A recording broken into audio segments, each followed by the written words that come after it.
हर खबर पर होगी आपकी पकड़। डाउनलोड कीजिए एबीपी लाइव ऐप। नमस्कार, आप देख रहे हैं एबीपी न्यूज और मैं हूं आपके साथ शिखा ठाकुर। इस वक्त बड़ी खबर आ रही है। देखिए, किसान बिल को लेकर लगातार बवाल जारी था। इस बवाल के बीच इस वक्त की बड़ी खबर यह है कि सरकार आज एमएसपी बढ़ाने का फैसला करने वाली है। इसके लिए कैबिनेट की बैठक शुरू भी हो गई है।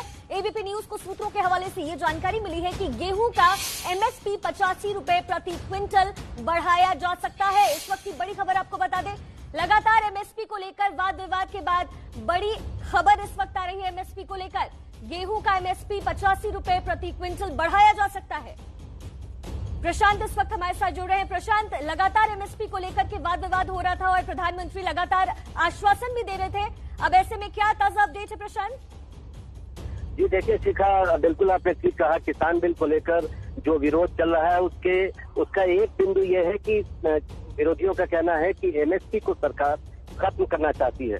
अब आज केंद्रीय कैबिनेट की अभी कुछ देर पहले बैठक शुरू हुई है और आज जो रबी सीजन के लिए जिसकी बुआई होगी अब से 1 महीने के बाद, उसके लिए सरकार आज एमएसपी का ऐलान कर सकती है। कैबिनेट की बैठक में फैसला हो सकता है। जो सबसे प्रमुख फसल है रबी सीजन के लिए वो गेहूं है। उसमें 85 रुपए प्रति क्विंटल की बढ़ोतरी की जा सकती है, ये हमें जानकारी मिल रही है। पिछले साल ये 1840 रुपए प्रति क्विंटल था, अब इसे बढ़ाकर 1925 रुपए प्रति क्विंटल करने की संभावना है। इसके अलावा जौ, चने में भी 255 रुपए प्रति क्विंटल की वृद्धि की जा सकती है, ऐसी हमें जानकारी मिली है।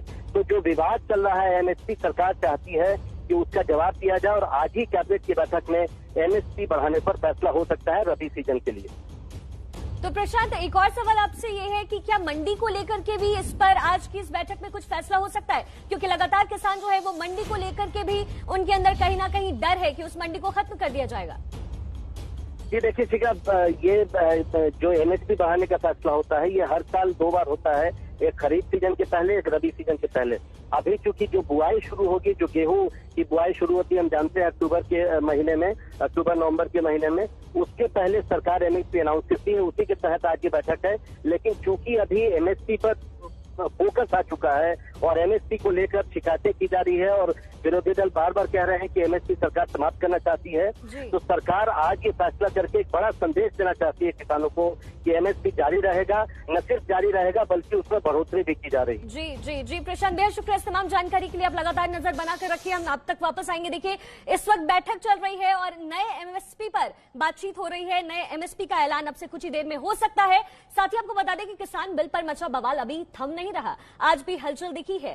3 में से बचा एक बिल भी राज्यसभा से पास हो गया है। आज फिर कल की तरह सदन में जमकर हंगामा हुआ, लेकिन कल जो हंगामे की तस्वीर दिखी थी उस पर सभापति वेंकैया नायडू ने कड़ा एक्शन लिया है और हंगामा करने वाले 8 सांसदों को निलंबन का आदेश सुना दिया, जिसमें टीएमसी के भी 2 सांसद शामिल हैं।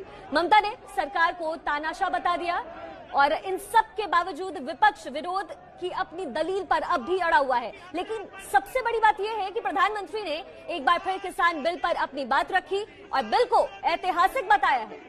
मोदी ने एमएसपी और मंडी को खत्म करने को लेकर भ्रम दूर करने की कोशिश भी की है। देखिए, प्रधानमंत्री मोदी ने आज किसान बिल को लेकर एक बार फिर कहा कि विपक्ष भ्रम फैलाने की कोशिश कर रहा है। ये बिल ऐतिहासिक है और किसानों के फायदे का है। मोदी ने 2 और बड़ी बातें बिल्कुल साफ साफ कर दी कि एमएसपी पर खरीद जारी रहेगी और मंडी की जो व्यवस्था है वो भी खत्म नहीं होने वाली है।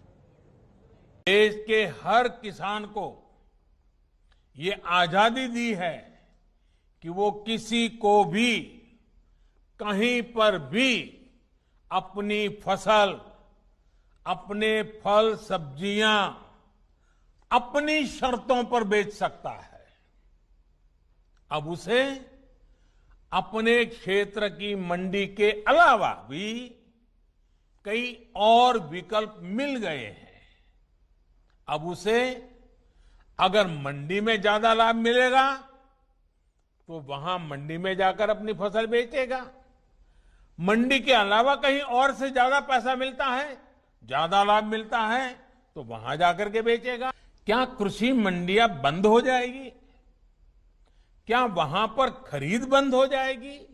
जी नहीं, ऐसा कतई नहीं होगा। और मैं यहां स्पष्ट कर देना चाहता हूं कि ये कानून, ये बदलाव कृषि मंडियों के खिलाफ नहीं है। कृषि मंडियों में जैसे काम पहले होता था वैसे ही अब भी होगा। कुछ लोगों को अपने हाथ से नियंत्रण जाता हुआ दिखाई दे रहा है, इसलिए अब ये लोग एमएसपी पर किसानों को गुमराह करने में जुटे हैं। ये वही लोग हैं जो बरसों तक एमएसपी पर स्वामीनाथन कमेटी की सिफारिशों को अपने पैरों के नीचे दबाकर बैठे रहे। मैं देश के प्रत्येक किसान को इस बात का भरोसा देता हूं कि एमएसपी की व्यवस्था जैसे पहले चलती आ रही थी वैसे ही चलती रहने वाली है। तो आज किसान बिल पर प्रधानमंत्री मोदी ने भ्रम दूर करने की कोशिश की। वैसे आपको बता दें कि जो सरकार के समर्थक हैं वो भी इस बिल को लेकर दो खेमों में बंट चुके हैं, लेकिन बिहार के मुख्यमंत्री नीतीश कुमार ने किसान बिल का समर्थन किया है। उन्होंने साफ तौर पर कहा कि एपीएमसी यानी कृषि उपज विपणन समिति कानून को 2006 में ही बिहार ने खत्म कर दिया था। हम लोगों ने तो 2006 में ही एपीएमसी एक्ट को समाप्त कर दिया था, और उस समय भी जब हम लोगों ने विधानसभा में ये काम किया था तो यहां पर भी जो विरोधी लोग हैं, आरजेडी वगैरह के लोग खूब हंगामा कर रहे थे, और हम लोग तो पूरी बात रख रहे थे। हम बराबर कह रहे थे आप लोग बैठिए, अपनी बात कहिए, और हम लोग भी अपनी बात कहेंगे, और तब सबको मालूम होना चाहिए। लेकिन अंतोगत्वा वहां से भाग गए, और बाद में जब ये पारित हो गया और उसके बाद इसके खिलाफ में भी जुलूस निकाल करके राजभवन तक लोग गए थे, ये सब काम किया था। लेकिन कितना बड़ा लाभ हुआ, और वो काम अब पूरे देश में हो रहा है। जहां चाहे वहां पर अपना सामान बेच सकता है, किसी तरह की कोई पाबंदी नहीं। देखिए, नीतीश कुमार तो सरकार के साथ हैं, लेकिन विरोधी अब भी मान नहीं रहे। कांग्रेस प्रवक्ता रणदीप सुरजेवाला ने शर्त ये रखी है कि सरकार कानून में लिख दे कि एमएसपी से कम पर फसल खरीदना दंडनीय अपराध होगा। मोदी जी, हम फिर कहते हैं, इस कानून के अंदर अब भी लिख दीजिए कि किसान को गारंटी शुदा न्यूनतम समर्थन मूल्य एमएसपी दी जाएगी।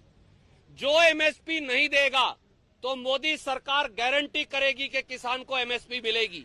और अगर किसी बड़ी 5 कंपनियां जो मोदी जी लाएंगे खेत खरीदने के लिए, अगर उन्होंने एमएसपी नहीं दिया तो उन्हें सजा मिलेगी। अगर आप कानून में ये लिख दें तो किसान की समस्याएं अपने आप खत्म हो जाएंगी। और देखिए, किसान बिल पर हो रहे विपक्ष के हंगामे के बाद केंद्रीय मंत्री गिरिराज सिंह ने भी बड़ा पलटवार किया है विपक्ष पर। उन्होंने कहा कि विरोध करने वालों को गिरिराज ने अर्बन नक्सल कहा। साथ ही ममता बनर्जी ने केंद्र सरकार को तानाशाह कहा, तो गिरिराज सिंह ने ममता सरकार को किम जोंग उन की सरकार तक कह डाला। सुनिए। अगर जो कानून नहीं माने तो उनको क्या कहा जाएगा? नक्सल भी कानून नहीं मानते। ये अर्बन नक्सलिज्म का एक नया चरित्र देखने को मिल रहा है, और मैं समझता हूं लोकतंत्र में इसका स्थान नहीं है। आपको विरोध करना है, आप विरोध करें जहां आपका अधिकार है। अगर आपको सभापति महोदय ने आप पर कार्रवाई की है, निकलने के लिए कह रहे हैं, तो आपको निकलना चाहिए, और नहीं निकल रहे हैं इसका मतलब राज्यसभा को आप ग्रैब करना चाहते। उपसभापति के साथ ऐसा व्यवहार करना वो हमला था। हो सकता है कि उनके जान पर हमला कर देते अगर मार्शल नहीं रोका होता तो। ये तो, और मैं देख रहा हूं आज राहुल गांधी चुप हैं। लग रहा जैसे धृतराष्ट्र की भूमिका में विपक्ष, ममता बनर्जी जिसने विरोध किया उसकी हत्या करवा दी। ममता बनर्जी तो किंग जोंग की भूमिका में बंगाल में राज कर रही हैं। टेरर ही नहीं है बल्कि वो किम जोंग की भूमिका में राज कर रही हैं, और उनके मुंह से ये शोभा नहीं देता जहां लोकतंत्र की हत्या होती, जहां विपक्ष की जुबान बंद होती।